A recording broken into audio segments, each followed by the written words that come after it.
আপনাদের পরিকল্পনা যদি আগামী 3 মাসের মধ্যে সমস্যার সমাধান করে দিতে পারে, তাহলে আমি আপনাদের পরিকল্পনায় গ্রহণ করব। চ্যালেঞ্জ ছড়ে দিলাম।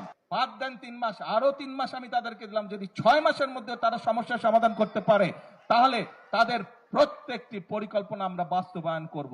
রাস্তায় বসে ভাঙচুর করা, রাস্তায় বিশৃঙ্খলা তৈরি করার দিন শেষ, সেই রাজনীতি শেষ। জনগণ এখন সেই রাজনীতি আর সমর্থন করে না। প্রিয় ভাই বোনেরা, আরেকটি দলের নেতাকে দেখলাম যে উনি কোথায় জানি গিয়েছেন এবং বক্তব্য দিচ্ছেন। তাকে বলে মানুষ শুধু ধরে যে গ্যাস দেন, গ্যাস দেন, গ্যাস নাই, গ্যাস নাই। হ্যাঁ, আমরা তো অস্বীকার করছি না যে গ্যাসের সমস্যা আছে, তবে তার উদ্দেশ্যে আমি বলতে চাই, সেই নেতাদের উদ্দেশ্যেও আমি বলতে চাই যারা মঞ্চে বসে পিছনে ফ্যানের বাতাস খেয়েছে, সামনে হারিকেন রেখেছে, সবার উদ্দেশ্যে বলতে চাই, বিএনপি জনগণের কাছে জন্য কাজ করছে। বিএনপির পরিকল্পনা রয়েছে জনগণের জন্য।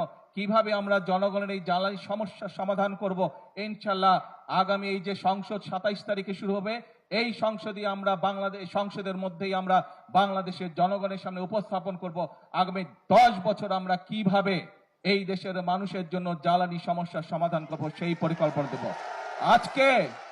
আজকে এই সকল রাজনৈতিক দলকে পরিষ্কারভাবে আমি বলতে চাই,